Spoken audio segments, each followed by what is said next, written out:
Lions ಒಂದೇ team ಗೆದ್ದಿಲ್ಲ, 14 team ಗೆದ್ದವಂತ ನಾನು ಇಷ್ಟಪಡ್ತೀನಿ. ಯಾಕಪ್ಪ ಅಂದ್ರೆ ಈ 14 ಟೀಮ್ಗಳು ಯಾರಪ್ಪ ಅಂದ್ರೆ ನನ್ನ ಪ್ರೀತಿಯ ಅಣ್ಣನವರಾದ ವಿಜಯನಂದ ಕಾಶ್ಯಪ್ಪನವರು ಟೀಮ್ಗಳು ಇವು. ಅದಕ್ಕೋಸ್ಕರ ಈ ಗೆಲುವು ನಮ್ಮ ಅಣ್ಣನ ಗೆಲುವು ಅಂತ ನಾನು ಹೇಳಕ್ಕೆ ಇಷ್ಟಪಡ್ತೀನಿ. ಮತ್ತೆ ಏನಪ್ಪ ಅಂತಂದ್ರೆ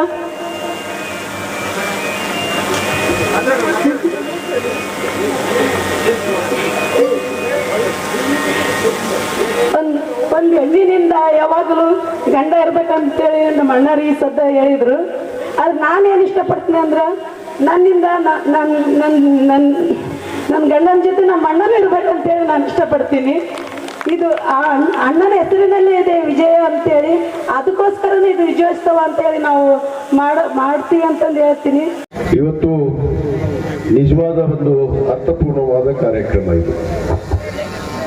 ಯಾಕಂದ್ರೆ ನಾವು ಕಳೆದ ತಿಂಗಳು 39 ದಿವಸಗಳ ಕಾಲ ಇಳಕಲ್ ಪ್ರೀಮಿಯರ್ ಲೀಗ್ ಸೀಸನ್ 8 ನಾವು ಆಯೋಜನೆ ಮಾಡಿ Hungund sports and culture association ಅಡಿಯಲ್ಲಿ ಈ ಕಳೆದ 8 ಸೀಸನ್ ಅನ್ನು ಬಹಳ ಯಶಸ್ವಿಯಾಗಿ ಮಾಡಿದ್ವಿ. ಅದರಲ್ಲಿ ಈ ಒಂದು 8ನೇ ಸೀಸನ್ ಬಹಳ ವಿಶೇಷವಾಗಿತ್ತು. ನಿಜವಾಗ್ಲೂ ಇಳಕಲ್ನಲ್ಲಿ ಏನು ರಾಷ್ಟ್ರ ಮಟ್ಟದಲ್ಲಿ ಇವತ್ತು IPL ಅನ್ನ ತಾವೆಲ್ಲ ವೀಕ್ಷಣೆ ಮಾಡ್ತೀರಿ ಟಿವಿ ಮಾಧ್ಯಮದಲ್ಲಿ, ಮೊಬೈಲ್ನಲ್ಲಿ. ಅದೇ ರೀತಿ ಇವತ್ತು ಒಂದು ಮಾದರಿಯಾಗಿ ಇವತ್ತು ಇಳಕಲ್ ಪ್ರೀಮಿಯರ್ ಲೀಗ್ ಸೀಸನ್ 8 ನಡೀತು ಅನ್ನೋದನ್ನು ಕೂಡ ನಾನು ಬಹಳ ಹೆಮ್ಮೆ ಅಂತ ಈ ಸಂದರ್ಭದಲ್ಲಿ ಹೇಳಕ್ಕೆ ಇಚ್ಛಪಡ್ತೇನೆ. ಬಹುತೇಕ ಇವತ್ತು Hungund sports and culture association ನಮ್ಮ ಉಪಾಧ್ಯಕ್ಷರಾದಂಥ ಸನ್ಮಾನ್ಯ ಶಿವಾನಂದ ಮುಚ್ಚಗಂಡಿ ಅವರು, ಮಹಾಂತೇಶ್ ನರಗುಂದ್ ಅವರು ಮತ್ತು ಅನೇಕ ಜನ, ನಮ್ಮ ಶಬ್ಬೀರ್ ಬಾಗ್ವಾನ್ ಆಗಿರ್ಬೋದು, ನಮ್ಮ ನಾಗಣ್ಣ ಬಾರಿಗಿಡದಾಗಿರ್ಬೋದು, ಮಹಾಂತೇಶ್ ನಾಲ್ವಾಡ್ದಾಗಿರ್ಬೋದು, ವಿದ್ಯಾಧರ್ ಗುಡ್ರಾಗಿರ್ಬೋದು, ಅಂಬರೀಶ್ ಮುದುಗಲ್ ಆಗಿರ್ಬೋದು, ನಮ್ಮ ಟಿಪ್ಪು ಭಂಡಾರಿ ಅವರಾಗಿರ್ಬೋದು, ಅನೇಕ ಜನ ಈ ಒಂದು ಯಶಸ್ವಿಗೆ ಇವರೆಲ್ಲರ ಕಾರಣೀಭೂತ. ಬಹುತೇಕ ನಾನು ಆ ಸಂಸ್ಥೆಯ ಅಧ್ಯಕ್ಷನಾಗಿರ್ಬೋದು, ನಾನು ಇರದೇ ಇದ್ರೂ ಕೂಡ, ಯಾಕಂದ್ರೆ ಅಧಿವೇಶನವನ್ನು ನಾವು ಹೋಗುವಂತ ಪರಿಸ್ಥಿತಿ ಬಂತು. ನಾವು ಉದ್ಘಾಟನೆಯನ್ನು ಮಾಡಿ ಅಧಿವೇಶನಕ್ಕೆ ಹೋದ ಮೇಲೆ ನಾನು ಬಂದಿದ್ದು 10 ದಿವಸ ಮೇಲೆ. ಆದರೆ ಆ 39 ದಿವಸಗಳ ಕಾಲ ನಿರಂತರವಾಗಿ ನಿಂತು ಯಾವುದೇ ಗೊಂದಲ ಆಗದ ಹಾಗೆ ಯಶಸ್ವಿಯಾಗಿ ಇವತ್ತು ನಡೆಸಿಕೊಂಡು ಬಂದಂಥವರು ನಮ್ಮ ಶಿವಾನಂದ ಮುಚ್ಚಗಂಡಿಯವರು, ಮಹಾಂತೇಶ್ ನರಗುಂದ್ ಅವರು, ಅನೇಕ ನಮ್ಮ ಎಲ್ಲ ಇವತ್ತೇನು ಸಂಘದ ಸದಸ್ಯರು ಅನ್ನೋ ಮಾತನ್ನು ನಾನು ಬಹಳ ಹೆಮ್ಮೆ ಅಂತ ಈ ಸಂದರ್ಭದಲ್ಲಿ ಹೇಳಕ್ಕೆ ಇಚ್ಛಪಡ್ತೇನೆ. ಯಾಕಂದ್ರೆ ಒಂದು ಯಶಸ್ಸನ್ನು ಕಾಣಬೇಕಂದ್ರೆ ಅದ್ರ ಹಿಂದೆ ಬಹಳಷ್ಟು ಜನದ ಶ್ರಮ ಇರುತ್ತಂತೆ. ಆ ಶ್ರಮ ಕೂಡ ಮುಖ್ಯ. ವಿಚಾರಗಳನ್ನ, ಆಲೋಚನೆಗಳನ್ನು ನಾವು ತಲೆಯಲ್ಲಿ ಹಾಕೋತೀವಿ.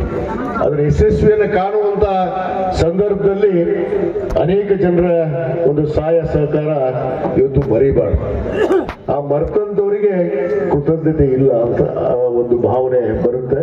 ಆದ ಕಾರಣ ಇವತ್ತು ನಮ್ಮ Hungund sports and culture association ಇವತ್ತು ಅನೇಕ ಕ್ರೀಡೆಗಳಿಗೆ ಪ್ರೋತ್ಸಾಹ ನೀಡುವುದರ ಜೊತೆಗೆ ಇವತ್ತು ಸ್ವತಃ ಪಂದ್ಯಾವಳಿಯನ್ನ ಕೂಡ ಮಾಡ್ತಾ ಇವತ್ತು ಹುನಗುಂದ ಮತಕ್ಷೇತ್ರದಲ್ಲಿ ಯುವಕರಿಗೆ, ಯಾಕಂದ್ರೆ ಯುವಕರು ಇವತ್ತು ಯಾರು ದಾರಿ ತಪ್ಪಿ ಹೋಗಬಾರ್ದು. ಯುವಕರು ಈ ದೇಶದ ಭವಿಷ್ಯದ ಪ್ರಜೆಗಳು. ಈ ದೇಶವನ್ನು ಮುನ್ನಡೆಸುವಂತ ನಿಟ್ಟಿನಲ್ಲಿ ಯುವಕರು ಸದೃಢವಾಗಿದ್ರೆ ದೇಶ ಸದೃಢವಾಗಿ ಇದ್ದಂತೆ ಅನ್ನೋ ಒಂದು ಭಾವನೆಯಿಂದ ನಾವು ಈ ಒಂದು ಕ್ರೀಡಾ ಸಂಸ್ಥೆಯನ್ನ ಕಟ್ಟಿ ಯುವಕರಿಗೆ ನಾವು ನಿರಂತರವಾಗಿ ಪ್ರೋತ್ಸಾಹ ಮಾಡ್ತಾ ಬರ್ತಾ ಇದ್ದೀನಿ. ಕೇವಲ ನಾವು IPL ಆಡಿಸಿದ್ದು 1 ವರ್ಷಕ್ಕಷ್ಟೇ ಮುಗಿತು ಅನ್ಕೊಳ್ಬಾರ್ದು. ಇವತ್ತು ಇಡೀ ಮತಕ್ಷೇತ್ರದಲ್ಲಿ ಇವತ್ತು ಎಲ್ಲೇ ಒಂದು ಕಡೆ ಪಂದ್ಯಾವಳಿ ನಡೀಲಿ, ಅದು ಕಬಡ್ಡಿ ಆಗ್ಲಿ, ಖೋ ಖೋ ಆಗ್ಲಿ, ಟಗರಿನ ಕಾಳಗ ಆಗ್ಲಿ, ಇನ್ನಿತರ ಯಾವುದೇ ಚಟುವಟಿಕೆ ಯಾವುದೇ ಗ್ರಾಮದಲ್ಲಿ ನಡೆದರೂ ಕೂಡ ಅಲ್ಲಿ ವಿಜಯಾನಂದ ಕಾಶ್ಯಪ್ನವರ ಮೊದಲ ಬಹುಮಾನ ಇರುತ್ತಾ ಅನ್ನೋದನ್ನ ನಾನು ಬಹಳ ಸಂತೋಷದಿಂದ ಇವತ್ತು ಹೇಳಕ್ಕೆ ಇಚ್ಛಪಡ್ತೇನೆ. ಯಾಕಂದ್ರೆ ನಾನು ಯಾವತ್ತೂ ಕ್ರೀಡೆಗೆ ಹಿಂಸರಿಯೋದಿಲ್ಲ. ಯಾವುದೇ ಕ್ರೀಡೆಯನ್ನು ಆಗಲಿ ನಮ್ಮ ಯುವಕರು ಒಟ್ಟು ಕ್ರೀಡೆಯಲ್ಲಿ ಅವರು ಚಟುವಟಿಕೆ ಇರಬೇಕು. ಅಂದ್ರೆ ಅವರು ದೇಹ ಮಾನಸಿಕ ಸ್ಥಿತಿ ಇವತ್ತು ಸದೃಢವಾದಕ್ಕೆ ಇರೋದಕ್ಕೆ ಸಾಧ್ಯ. ಆ ನಿಟ್ಟಿನಲ್ಲಿ ನಾವು ಈ ಸಂಸ್ಥೆಯನ್ನ ನಿರಂತರವಾಗಿ ಇನ್ನೂ ಎಷ್ಟು ಸೀಸನ್ ಆಗುತ್ತೆ, ನಮ್ಮ ಉಸುರು ಎಷ್ಟುವರೆಗೆ ಇರುತ್ತೆ ಅಲ್ಲಿಯವರೆಗೂ ನಾವು ಖಂಡಿತವಾಗಿ Hungund sports and culture association ಅಡಿಯಲ್ಲಿ ಈ ಕ್ರೀಡಾ ಚಟುವಟಿಕೆಗಳನ್ನ, ಸಾಂಸ್ಕೃತಿಕ ಚಟುವಟಿಕೆಗಳನ್ನ, ಧಾರ್ಮಿಕ ಚಟುವಟಿಕೆಗಳನ್ನ ನಾವು ಯಾವುದೂ ಕೂಡ ನಿಲ್ಲಿಸೋದಿಲ್ಲ ಅನ್ನೋ ಮಾತನ್ನು ಕೂಡ ಬಹಳ ಗಂಭೀರವಾಗಿ ಈ ವೇದಿಕೆ ಮುಖಾಂತರ ನಾನು ಹೇಳಕ್ಕೆ ಇಚ್ಛೆ ಪಡ್ತೇನೆ. ಯಾಕಂದ್ರೆ ನಮ್ಮ ಸಂಘದ ಸದಸ್ಯರು ನಗ್ತಾ ಇದ್ದಾರೆ, ಅವ್ರು ನಾವು ಮುಚ್ಚಿಗಂಡಿ ಸರ್ ಯಾಕಪ್ಪ ಮತ್ತೆ ಪ್ರಮಾಣ ಮಾಡ್ತಾರೆ ಇವರು ವೇದಿಕೆ ಮೇಲೆ ಅಂತ. ಯಾಕಂದ್ರೆ ಏನಾಗತ್ತಂದ್ರೆ ನಾವು ಇಲ್ಲಿ ಹೇಳ್ಬಿಡ್ತೀವಿ, ನಡೆಸುವಂತ ಜವಾಬ್ದಾರಿ ಅವ್ರದ್ದಾಗಿರುತ್ತೆ, ಅವ್ರ ಕಷ್ಟ ಅವ್ರಿಗೆ ಗೊತ್ತು. ಯಾಕಂದ್ರೆ ಒಬ್ಬನ ಯುವಕನನ್ನ ಸಮಾಳಿಸೋದು ಎಷ್ಟು ಕಷ್ಟ ಐತಿ ಅಂತಂದ್ರೆ ಈಗಿನ ಕಾಲದಲ್ಲಿ ಅದು ತಂಡದ ಮಾಲೀಕರಿಗೆ ಗೊತ್ತದೆ, ತಂಡದ ನಾಯಕರಿಗೆ ಗೊತ್ತೈತಿ, ಮತ್ತು ಇದರ ಉಪಾಧ್ಯಕ್ಷರಿಗೆ ನಮ್ಮ ಶಿವಾನಂದ ಮುಚ್ಚಿಗಂಡಿ ಸರ್ಗಂತೂ ಅದರ ನೋವು ಅದು ಬಹಳಷ್ಟು ಆಗಿದೆ. ಆದರೂ ಕೂಡ ನಾವು ಏನೇ ಇರಲಿ ಅದು ಕ್ರೀಡಾ ಪಟುಗಳಿಗೆ, ಯುವಕರಿಗೆ ಪ್ರೋತ್ಸಾಹಿಸೋದೇ ನಮ್ಮ ಮೂಲ ಉದ್ದೇಶ. ಇವತ್ತು ಹುನಗುಂದ ಸ್ಪೋರ್ಟ್ಸ್ ಅಂಡ್ ಕಲ್ಚರ್ ಆಗಿದೆ ಅನ್ನೋ ಮಾತುಗಳನ್ನ ಇವತ್ತು ಹೇಳ್ತಾ, ಇವತ್ತೇನು ದೀಕ್ಷಾ ಕ್ರೀಡಾ ಮತ್ತು ಸಾಂಸ್ಕೃತಿಕ ಸಂಘ ಕಳೆದ 5 ವರ್ಷಗಳಿಂದ ನಮ್ಮ ಅಶೋಕ್ ಚಲವಾದಿ ಮತ್ತು ಸವಿತಾ ಚಲವಾದಿ ಅವರ ನೇತೃತ್ವದಲ್ಲಿ ಸಾಮಾಜಿಕ ಸೇವೆಯನ್ನು ಮಾಡೋದ್ರ ಜೊತೆಗೆ ಅನೇಕ ಕ್ರೀಡಾ ಚಟುವಟಿಕೆ ಆಗಿರ್ಬೋದು, ಕೋವಿಡ್ ಬಂದಂತ ಸಂದರ್ಭದಲ್ಲಿ ಇರ್ಬೋದು, ಅನೇಕ ಶಿಕ್ಷಣ ಸಂಸ್ಥೆಗೆ ವಿದ್ಯಾರ್ಥಿಗಳಿಗೆ ಪ್ರೋತ್ಸಾಹಧನವನ್ನ ಮತ್ತು ಅನೇಕ ರೀತಿ ಸಂಘ ಸಾಮಾಜಿಕ ಚಟುವಟಿಕೆಗಳಲ್ಲಿ ಇವತ್ತು ಭಾಗವಹಿಸಿ ಇವತ್ತು ನಡೆದು ಬಂದಿದ್ದು ಕೂಡ ಬಹಳ ಸಂತೋಷ. ಇವತ್ತು ಅಂತ ಒಂದು ಕಾರ್ಯದಲ್ಲೇ ಇವತ್ತು ಈ ಒಂದು ಅಭಿನಂದನೆ ಕಾರ್ಯಕ್ರಮ. ಯಾಕಂದ್ರೆ ಬಹುತೇಕ ನಾವು ಪ್ರತಿ ವರ್ಷ ಸೀಸನ್ ಅನ್ನು ಮುಗಿಸಿ ನಾವು ಮನೆಗೆ ಹೋಗಿ ಮುಕ್ಕೊಂಡ್ಬಿಡ್ತೀವಿ, ಯಾರು ನಮಗೆ ಅಭಿನಂದನೆ ಮಾಡೋರು ಇದ್ದಿದ್ದಿಲ್ಲ. ಆದ್ರೆ ಇವತ್ತು ಒಂದು ಕಾಲ ಬಂದೈತಿ, ನಮ್ಮ ಅಶೋಕ್ ಚಲವಾದಿ ನಮಗೆ ಅಭಿನಂದನೆ ಸಲ್ಲಿಸೋದಕ್ಕೆ ಈ ವೇದಿಕೆ ಹಾಕೇನಲ್ಲ, ಇದು ನಿಜವಾದ ಒಂದು ಮನುಷ್ಯನಿಗೆ ಏನೋ ಒಂದು ಕೃತಜ್ಞತೆ ಸಲ್ಲಿಸುವುದಂತ. ಯಾಕಂದ್ರೆ ಈ ಫೈನಲ್ ಪಂದ್ಯಾವಳಿ ನಡೆದಿತ್ತು, ಬಹಳ ಜನ ನಾನು ಅಲ್ಲಿ ಇದ್ದಿದ್ದೆ ಹೇಳ್ತೀನಿ, ಅಶೋಕರ ಪರವಾಗಿ ಇದ್ದಿದ್ದಿಲ್ಲ. ಯಾಕಂದ್ರೆ ಫೈನಲ್ ಪಂದ್ಯಾವಳಿ ಬಂದಾಗ ಇಡೀ ಲಯನ್ಸ್ ಮತ್ತು ನಮ್ಮ ಏನು ಇಳಕಲ್ ನಗರಸಭೆ ತಂಡ ಫೈನಲ್ ಬಂದಿದ್ದು, ಬಹಳ ಪವರ್ ಪ್ಲೇಯರ್ಸ್ ಅಲ್ಲ, ಪವರ್ ಸ್ಪೇಸರ್ಸ್ ತಂಡ ಬಂದಾಗ ಎಲ್ಲರೂ ಈ ಕಡೆ ಸಪೋರ್ಟ್ ಮಾಡೋದು ಚಿಂತನೆ ಒಳಗಿದ್ರು. ಯಾಕಂದ್ರೆ ಎಲ್ಲಿ ಅಶೋಕ್ ಚಲವಾದಿ ಗೆದ್ದು ಬಿಡ್ತಾನೆ ಅನ್ನೋದು ಒಂದು ಹೊಟ್ಟೆ ಕಿಚ್ಚು ಮಂದಿಗೆ. ಆದ್ರ ಆ ಭಗವಂತನ ನಿರ್ಣಯ ಹಿಂಗ ವಿಜಯಾನಂದ ಕಾಶ್ಯಪ್ನವ್ರು ಗೆಲ್ಲೋದಿಲ್ಲ ಅಂತ ಬಹಳ ಮಂದಿ ಹೇಳಿದ್ರು. ಆದ್ರೆ ನಾ ಹೇಳಿದ್ದೆ ಮತ್ತೆ ಬರ್ತೀನಿ ಅಂತ ಹೇಳಿ, ಅದ್ರಂಗೆ ನಾನು ಮತ್ತೆ ಬಂದೀನಿ. ಅದ್ರಂಗೆ ಇವತ್ತು ಅಶೋಕ್ ಚಲವಾದಿ ನೀವು ಬಂದಾನ ಅನ್ನೋ ಮಾತನ್ನ ಈ ವೇದಿಕೆ ಮುಖಾಂತರ ನಾನು ಹೇಳಕ್ಕೆ ಇಚ್ಛೆ ಪಡ್ತೀನಿ ಬಂಧುಗಳೇ. ಹಂಗೆ ಅದು ವಿಧಿ ನಿರ್ಣಯ ಅಂತ ಯಾವನ ಮನಸ್ಸು ಸೂತಿದೆ. ಇವತ್ತು ನಮ್ಮ ಗದ್ದೆಗೇರಿ ಸರ್ ಹೇಳಿದ್ರು, ನಮ್ಮ ವೆಂಕಟೇಶ್ ಸಾಕಾಜಿ ಅವರು ಅನೇಕ ವಿಚಾರಗಳನ್ನು ಹೇಳಿದ್ರು. ನಾನು ಒಂದು ಮಾತನ್ನು ಹೇಳ್ತೀನಿ, ನೀವು ಶ್ರದ್ಧಾ ಮನೋಭಾವನೆಯಿಂದ, ಭಯ ಮತ್ತು ಭಕ್ತಿಯಿಂದ ಯಾವುದೇ ಸಂಕಲ್ಪವನ್ನು ಮಾಡ್ರಿ, ನಿಮ್ಮ ಆತ್ಮ ಸಾಕ್ಷಿಯಾಗಿ ನೀವು ಮನಸ್ಸಲ್ಲಿ ನಿರ್ಧಾರವನ್ನ ಮಾಡಿದ್ರೆ ಖಂಡಿತವಾಗಿ ಅದಕ್ಕೆ ಯಶಸ್ವಿ ಇರುತ್ತೆ ಅನ್ನೋದಕ್ಕೆ ಇವತ್ತು ಅಶೋಕ್ ಚಲವಾದಿಗೆ ಕಾರಣ ಅನ್ನೋ ಮಾತನ್ನು ನಾನು ಹೇಳಕ್ಕೆ ಇಚ್ಛೆ ಪಡ್ತೇನೆ. ಯಾಕಂದ್ರೆ ಅಸೂಯೆ ಮನೋಭಾವನೆ ಇರಬಾರ್ದು. ಬಹಳ ಜನ ಹೊಟ್ಟೆ ಕಿಚ್ಕೊಳ್ಳೋ ಜನ ಸಹಜವಾಗಿ ಎಲ್ಲಿ ಬೆಳೆದು ಬಿಡ್ತಾನೋ, ಎಲ್ಲಿ ಏನಾಗ್ತಾನೋ. ಇವತ್ತು ಐತೆ ಹೆಂಗ ರಾಜ್ಯದೊಳಗೆ ಎಲ್ಲಿ ಮಂತ್ರಿ ಆಗಿಬಿಡ್ತಾನೋ ಅಂತ ಒಂದಿಷ್ಟು ಮಂದಿ ಕಾಣಿಸಕ್ಕೆ ಈಗ ನನಗೆ. ಎಲ್ಲಿ ಅಶೋಕ್ ಚಲವಾದಿ ಮತ್ತು ಸವಿತಾ ಚಲವಾದಿ ರಾಜಕೀಯ ಒಳಗೆ ಬೆಳೆದು ಬಿಡ್ತಾರ ಅಂತ ಹೇಳಿ ಒಂದಿಷ್ಟು ಮಂದಿ ಹೊಟ್ಟೆಗೆ ಚಲೋ ಆಗೈತಿ. ನಾನು ನೋಡಿದ್ದು ದಿನಗಳು, ಯಾಕಂದ್ರೆ ಇವೆಲ್ಲ ನೋಡ್ಕೊಂಡು ಬಂದಿದ್ದೀನಿ ನನ್ನ ಜೀವನದಾಗ. ರಾಜಕೀಯ ಮಂಟನದಲ್ಲಿ ಹುಟ್ಟಿ ಎಷ್ಟು ಅಸೂಯ ಮನೋಭಾವನೆಗಳು ಅಂತವ್ರು ಈ ಜಗತ್ತಿನಾಗ ಅದಾರ ಅಂತೇಳಿ. ಅದಕ್ಕೆ ನಾನು ಎಲ್ಲರಿಗೂ ವಿನಂತಿ ಮಾಡ್ಕೊಳ್ಳೋದು, ಯಾರೇ ಸಮಾಜ ಸೇವೆಯನ್ನ ಮಾಡಿ. ಇದೀಗ ಹೇಳಿದ್ರಲ್ಲ ಏನು ಅನ್ನಬಸವಣ್ಣನವರ ಒಂದು ಮಾತು, ಕಳಬೇಡ ಕೊಲಬೇಡ ಹುಸಿಯೇ ನುಡಿಯಲು ಬೇಡ, ಅಣ್ಣನಿಗೆ ಅಸಹ್ಯ ಪಡಬೇಡ, ತನ್ನ ಬಂಧಿಸಬೇಡ ಎದುರು ಅರಿಯಲು ಬೇಡ, ಇದೇ ಅಂತರಂಗ ಸುದ್ದಿ ಇದೇ ಬಹಿರಂಗ ಸುದ್ದಿ ಅಂತ. ಇಷ್ಟು ಸುದ್ದಿ ಇಟ್ಕೊಂಡ್ಬಿಟ್ರೆ ಯಾರಪ್ಪನ ಮಗನಿಗೂ ಅಂಜೋದ ಅವಶ್ಯಕತೆ ಇಲ್ಲ. ಯಾವ್ದು ಅಂಜೋದ ಅವಶ್ಯಕತೆ ಎದಕ್ಕೆ ಅನಿಸ್ತದೆ? ಅಂಜೋದಂತೂ ದೂರ ಹೋಗ್ತದೆ, ನಮ್ಮ ಡಿಕ್ಷನರಿಯಾಗ ಬರ್ದಿಲ್ಲ ನಾವು. ನಾನು ಭಾಳ ಮಂದಿ ಹೇಳ್ತಿರ್ತಾರೆ ಹಂಗಾಗತ್ತೆ, ಅಯ್ಯೋ ನಡ್ರಿ ಮರ ನೋಡಿ ನಡಿ ಅಂತ. ಮನೆಯವರೊಬ್ಬ ನನಗೆ ಹೇಳಿದೆ, ಸ್ವಾಮಿಗಳು ವಿರುದ್ಧ ಹಾಕೊಂಡು ಹಿಂಗೆ ಮಾತಾಡ್ಬೇಡ್ರಿ, ಮುಂದೆ ಭವಿಷ್ಯ ಐತಲ್ಲ. ಏ ಮರ ಅರಿವಿ ಹಾಕ್ತಿರೋ ನಾವು ಅವ್ರಿಗೆ ಸ್ವಾಮಿಗಳಿಗೆ, ನಾವು ಕಾಲು ಬೆಳೆದಾಗ ಹೊರೆಯ ಸ್ವಾಮಿಗಳು ಒಂದೇ. ನಾವು ಕಾಲು ಭಕ್ತರು, ಜನರ ಕಾಲು ಬಿದ್ದಾಗ ಸ್ವಾಮಿಗಳು ಆಗಕ್ಕೆ ಸಾಧ್ಯ, ಇನ್ನೊಬ್ಬ ಆಗಕ್ಕೆ ಸಾಧ್ಯ, ಜನಪ್ರತಿನಿಧಿ ಆಗಕ್ಕೆ ಸಾಧ್ಯ, ಇನ್ನೊಬ್ಬ ಆಗಕ್ಕೆ ಸಾಧ್ಯ. ನೀವೇ ಎತ್ಕೊಳ್ಳಿಲ್ಲ ಅಂದ್ರೆ ಮತ್ತಾರು ಎತ್ಕೊತಾರೆ. ಮಾಡ್ತಾರೆ ಅವ್ರನ್ನ. ಅದಕ್ಕೆ ಎಷ್ಟು ನಾವು ಆತ್ಮಸಾಕ್ಷಿ ನಮ್ಮ ಮನಸ್ಸಾಕ್ಷಿಯನ್ನ ಸುಟ್ಟಿಟ್ಕೋತೀವಿ. ಇವತ್ತು ಒಂದು ವಿನಂತಿ ಮಾಡ್ಕೊಳ್ತೀನಿ ಅಶೋಕ ದಂಪತಿಗಳಿಗೆ, ಅವರ ಕುಟುಂಬದ ಸದಸ್ಯರು ಮಕ್ಕಳಿಗೆ ಕೂಡ ಅಸೂಯೆ ಮನೋಭಾವನೆ ಅನ್ನೋದು ಯಾವತ್ತೂ ಬೆಳೆಸ್ಕೋಬಾರ್ದು. ಬಹಳ ವಿಷಾದ ನಮ್ಮನ್ನು ತಿನ್ನುವಂತ ವಿಷ. ಅಸೂಯೆ ಮನೋಭಾವನೆ ಇದ್ದವರು ಎಲ್ಲೆಲ್ಲಿ ಕೂತಾರೆ ನನಗೆ ಗೊತ್ತಿದೆ. ಅದಕ್ಕೆ ನಾನು ಬಹಳ ಜನಕ್ಕೆ ವಿನಂತಿ ಮಾಡ್ಕೊಳ್ಳೋದು ಇಷ್ಟೇ, ನೀವೇನೇ ಸಂಘಟನೆ ಮಾಡ್ರಿ, ಸಮಾಜ ಸೇವೆ ಮಾಡ್ರಿ, ಜನರ ಪ್ರತಿನಿಧಿ ಆಗ್ರಿ, ಖಂಡಿತವಾಗಿ ಆ ದೇವ್ರ ಇಚ್ಛೆ ನಿಮ್ಮ ಆತ್ಮಸಾಕ್ಷಿ ಗಟ್ಟಿ ಇತ್ತಂದ್ರೆ ಹಾಗೆ ಆಗ್ತೀರಿ, ಯಾರು ನಿಲ್ಸಕ್ ಆಗೋದಿಲ್ಲ, ಅದು ಮಾತು ಬೇರೆ. ಆದ್ರೆ ಅಸೂಯೆ ಮನೋಭಾವನೆಯನ್ನು ಹೊಂದಬಾರ್ದು. ಇನ್ನೊಬ್ಬರ ಬೆಳವಣಿಗೆ ಬಗ್ಗೆ ನಾವು ಟೀಕೆ ಮಾಡೋದು, ಟಿಪ್ಪಣಿ ಮಾಡೋದು, ಅಸೂಯವಾಗಿ ಮಾತಾಡುವಂಥದ್ದು, ಹಿಂದೆ ಮಾತಾಡುವಂಥದ್ದು ತಪ್ಪು. ನಿಮ್ಮನ್ನ ಜನ ನೋಡ್ದಿರ್ತಾರ, ನೀವು ಮುಂದೆ ಹೆಂಗ್ ಮಾತಾಡ್ತೀರಿ, ಹಿಂದೆ ಹೆಂಗ್ ಮಾತಾಡ್ತೀರಿ ಅಂತ. ಅಲ್ಲಿ ಕ್ಯಾಲ್ಕುಲೇಷನ್ ಇರುತ್ತೆ. ಮಂದಿ ಏನು ಸುಮ್ ಬಿಡುದಿಲ್ಲ. ಮುಂದೆ ಭಾಳ ಹೋಗಲಿ, ಹಿಂದೆ ಹೋಗಿ ಹಲ್ಕಟ್ಟವರು ಭಾಳ ಮಂದಿ ಇದಾರೆ. ಮನೆಯಾಗ ಹೋಗಿ ಎದುರಿಗಂತೂ ತಾಕತ್ತ ನೋಡಿ, ಯಾವ್ದು ತಾಕತ್ ಐತಲ್ಲ ಬಾ ಮಾಸ್ತರ. ಅದಕ್ಕೆ ಅದು ತಾಕತ್ತಂತೂ ಯಾರಿಗೂ ಇಲ್ಲ. ಆದ್ರೆ ಹಿಂದೆ ಬೇಯೋದು ತಪ್ಪು, ಮನೆಯಾಗ ಹೋಗಿ ಸಂಚ ಹಾಕೋದು ತಪ್ಪು. ಅದಕ್ಕೆ ಎದುರಿಗೆ ಹಾಕ್ರಿ, ಏನ್ ತಾಕತ್ ಇದ್ರು ಮುಂದೆ ಎದುರಿಗೆ ಬಂದ್ಬಿಡ್ರಿ. ಸಾಮನೆ ಹೊಡೆಯೋದು.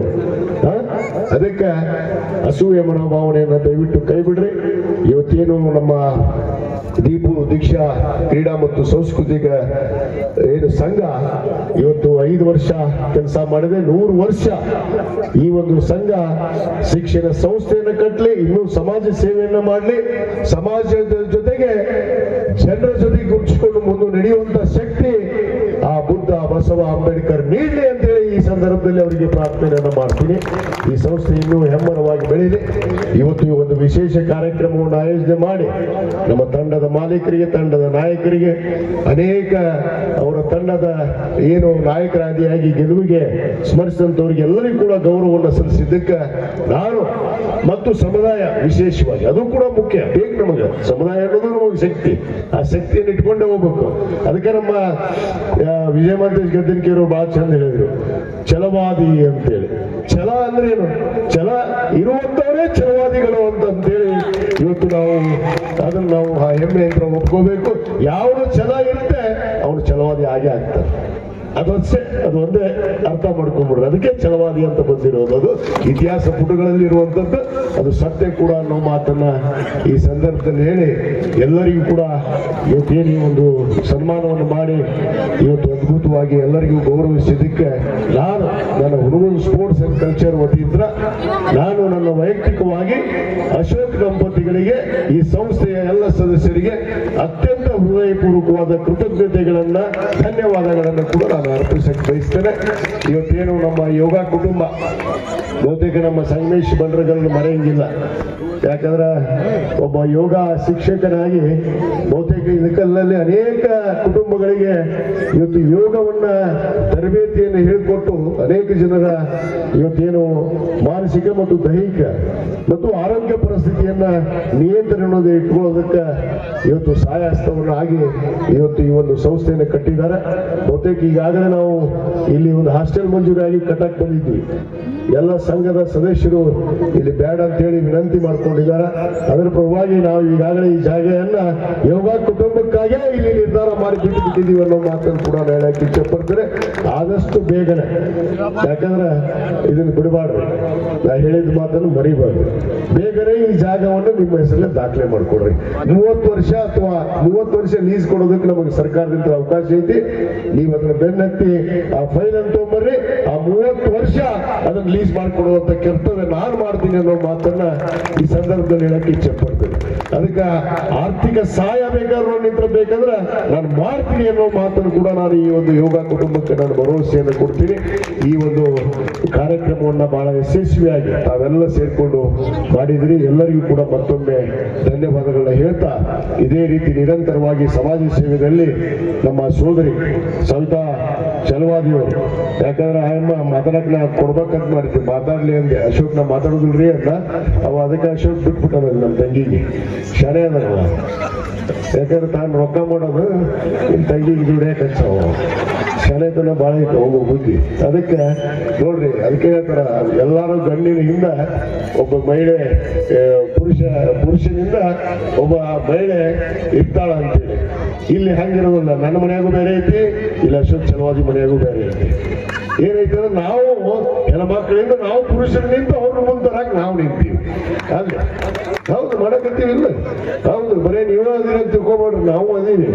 ಏನವಾ ಸುಷ್ಮಾ ಕರೆಕ್ಟ್ ಐತಿಲ್ಲ ಮತ್ತೆ ಈಗ ಒಬ್ರು ಮಹಿಳೆಯಿಂದ ನಾವು ಪುರುಷರು ನಿಂತೀವಿ, ನಾವು ಪುರುಷರು ನಿಂದಿರ್ತೀವಿ. ಯಾಕಂದ್ರೆ ಅವರು ಕೂಡ ಮುಂದೆ ಬರ್ಬೇಕಲ್ಲ, ಸಮಾಜದಲ್ಲಿ ಗುರುತಿಸ್ಕೋಬೇಕು. ಇವತ್ತು ಅವರು ಕೂಡ ಮುಂದೆ ಬರಬೇಕು. ಖಂಡಿತವಾಗಿ ನಮ್ಮ ಸವಿತಾ ನನ್ನ ತಂಗಿ ಅಂತ ಹೇಳ್ಬಿಟ್ಟಿದ್ದೆ, ಅಮ್ಮಗೆ ನನ್ನ ತಂಗಿ ಇದ್ದಂಗೆ ಖಂಡಿತವಾಗಿ ನಿನಗೆ ಭವಿಷ್ಯ ಇದೆ, ನೀನು ಬೆಳೆಯಮ್ಮ, ನಿನಗೆ ಒಳ್ಳೇದಾಗತ್ತೆ ಅನ್ನೋದು ಮಾತನ್ನ ಈ ಸಂದರ್ಭದಲ್ಲಿ ಹೇಳಿ ಈ ಕಾರ್ಯಕ್ರಮಕ್ಕೆ ನನ್ನನ್ನು ಬರಮಾಡಿಕೊಂಡು ಗೌರವಿಸಿ ಸತ್ಕರಿಸಿ ಇವತ್ತು ಬಹಳ ಪ್ರೀತಿ ವಿಶ್ವಾಸದಿಂದ ತಾವೆಲ್ಲರೂ ಕಂಡಿದ್ದಕ್ಕೆ ತಮಗೆ ಮತ್ತೊಂದು ಕೃತಜ್ಞತೆಗಳನ್ನು ಸಲ್ಲಿಸಿ ನನ್ನ ಎರಡು ಮಾತನ್ನು ಮುಗಿಸ್ತೇನೆ. ಜೈ ಹಿಂದ್, ಜೈ ಕರ್ನಾಟಕ.